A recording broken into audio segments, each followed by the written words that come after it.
बिस्मिल्लाहिर्रहमानिर्रहीम अस्सलाम वालेकुम व्यूवर्स, वेलकम टू दुकास ऑटोमेशन डेस्क। व्यूवर्स, आज का हमारा जो टॉपिक है इसके अंदर हम देखेंगे कि एलएस का जो वीएफडी है IS7, इसके अंदर जो ब्रेक का ऑप्शन है वो किस तरह से यूज़ किया जाता है और ब्रेक लगवाने के लिए कौन कौन से ज़रूरी पैरामीटर्स हैं जिनको जो है वो वीएफडी में ऐड करना ज़रूरी है। तो सबसे पहले हम बुक पे आपको पैरामीटर्स का रिव्यू करवाते हैं कि इसका कौन सा मोड है जिसमें इसके ब्रेक के पैरामीटर्स होते हैं।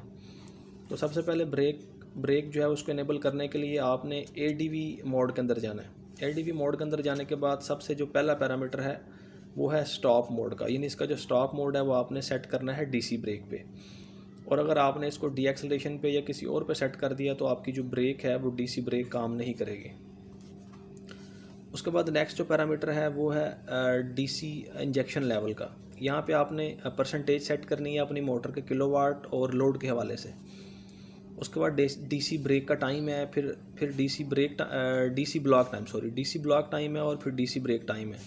इसके बाद DC ब्रेक की जो फ्रीक्वेंसी है, ये 4 से 5 पैरामीटर्स हैं जिनको आपको एडजस्ट करने की ज़रूरत है VFD से जो है वो मोटर की ब्रेक लगवाने के लिए। तो आइए चलते हैं, मैं आपको इसकी जो पैरामीटर प्रोग्रामिंग है वो फिज़िकली करके दिखाता हूँ कि किस तरह से आपने पैरामीटर्स की सेटिंग करनी है। तो चलते हैं इसका जो पैरामीटर्स प्रोग्रामिंग मोड है उसकी तरफ।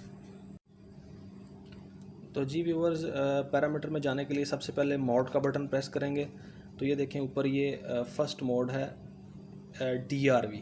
तो जिस तरह मैंने अभी आपको बताया कि ब्रेक के जो पैरामीटर हैं वो ADV मोड के अंदर है।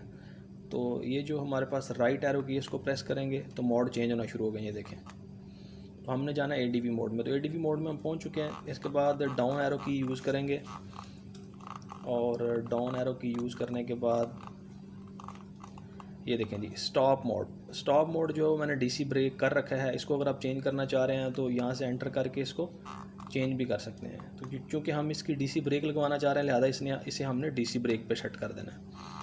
उसके बाद नेक्स्ट जो पैरामीटर है parameter number 13 DC injection level.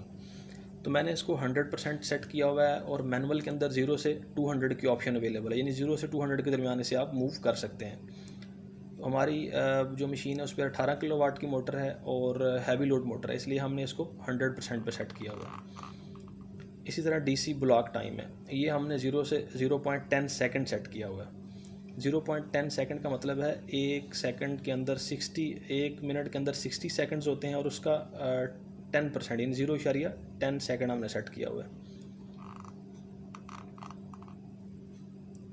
उसके बाद DC ब्रेक टाइम है, तो ये 6 सेकंड सेट किया हुआ है, यानी कितने सेकंड के लिए जो है वो DC ब्रेक इनेबल होगी। 6 सेकंड है, इसको आप अपनी मर्ज़ी के मुताबिक कम या ज़्यादा कर सकते हैं। जिस तरह मैंने पहले भी बताया कि आपने अपनी मशीन और मोटर की रिक्वायरमेंट देखनी है कि गिवन टाइम जो है उसके अंदर ब्रेक लग रही है या नहीं, यानी आपने जिस फ्रीक्वेंसी पे से चलाया हुआ है और उससे जब वो 0 पे आता है तो उसमें ब्रेक अगर लग जाती है इन पैरामीटर्स पे तो ओके, अदरवाइज़ आपने इसका जो DC ब्रेक का टाइम है वो ज़्यादा कर लेना है। उसके बाद DC ब्रेक का लेवल, ये भी मैंने 100% सेट किया हुआ है। इसकी जो पैरामीटर्स की रेंज है वो 0 से 200% है, तो हमने इसको 100% सेट किया हुआ है। 100% पे ये हमारी रिक्वायरमेंट जो है वो अचीव कर रहा है। उसके बाद DC ब्रेक का जो लास्ट पैरामीटर है वो है DC ब्रेक फ्रीक्वेंसी। तो ये हमने 0 से 50 हर्ट्ज़ पे सेट की हुई है।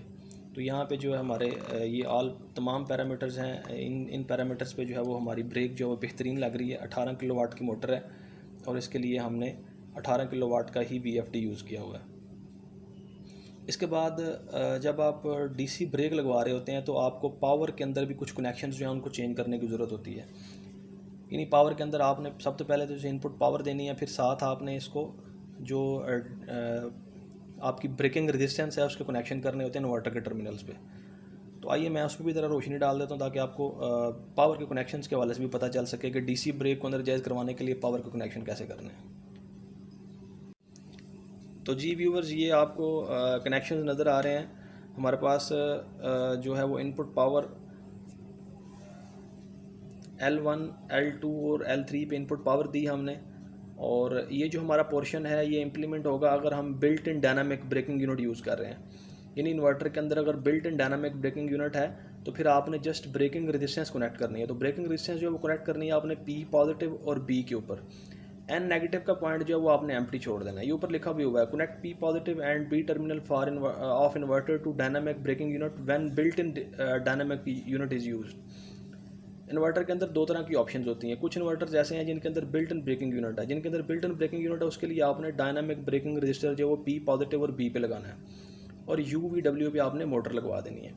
हमारे पास जो वी एफ डी जिस पे हम आपको ट्रेनिंग दे रहे हैं इसके अंदर built in braking unit available है, लिहाजा हमारे जो कनेक्शन है वो पी पॉजिटिव और बी पे होंगे। नेक्स्ट जो दूसरी ऑप्शन है उसके अंदर क्या है, हमारे पास ऑप्शनल डायनामिक ब्रेकिंग यूनिट होता है। ऑप्शनल से मुराद ये है कि इसके अंदर बिल्ट इन ब्रेकिंग यूनिट नहीं है, हम इसको एक्सटर्नल ब्रेकिंग यूनिट लगाते हैं। तो उसके लिए ब्रेकिंग यूनिट जो है वो डायरेक्टली इन्वर्टर के टर्मिनल पे लगेगा, पी पॉजिटिव और एन नेगेटिव पे। और जो हमारी डायनामिक ब्रेकिंग रेजिस्टेंस है, ये देखें डायनामिक ब्रेक रजिस्टर जो है वो B1 B2 जो डायनामिक ब्रेकिंग यूनिट के पॉइंट उन पे कनेक्ट होगा जाके, और ये ब्रेकिंग यूनिट जो है वो पी पॉजिटिव और एन नेगेटिव पे कनेक्ट होगा। बाकी जो पावर की इनपुट और आउटपुट के कनेक्शंस हैं वो सेम है। तो हम फिज़िकली भी जो है वो आपको दिखा देते हैं कि ये पॉइंट्स इन्वर्टर पे कहाँ कहाँ अवेलेबल हैं। तो जी व्यूअर्स, ये देखें जो हमारा फर्स्ट केस है उसमें ये पी पॉजिटिव और बी वाला पॉइंट जो है ये यूज़ होगा जब हमारे पास built in braking resistance available है। और जब built in braking unit available नहीं है तो उसके लिए हम पी पॉजिटिव और एन नेगेटिव पे ब्रेकिंग यूनिट लगाएंगे, और ब्रेकिंग यूनिट के जो B1 और B2 पॉइंट उन पे ब्रेकिंग रजिस्टर लग जाएगा। तो बाकी ये जो फर्स्ट 3 पॉइंट्स हैं ये पावर की इनपुट के हैं, यानी L1 L2 L3 पे 3 फेज सप्लाई देंगे, और UVW पे आप जो है वो मोटर के कनेक्शन करेंगे। तो मैं उम्मीद करता हूँ आज का हमारा जो टॉपिक है इसकी आपको अंडरस्टैंडिंग हुई होगी। अगर इससे रिलेटेड कोई भी क्वेश्चन हो या किसी पॉइंट को आपको अंडरस्टैंडिंग नहीं हुई तो आप हमें मैसेज कर सकते हैं। हमारा व्हाट्सएप नंबर जो है पेज पे मौजूद है। थैंक यू सो मच, दुआ में याद रखिएगा। अल्लाह हाफ़िज़।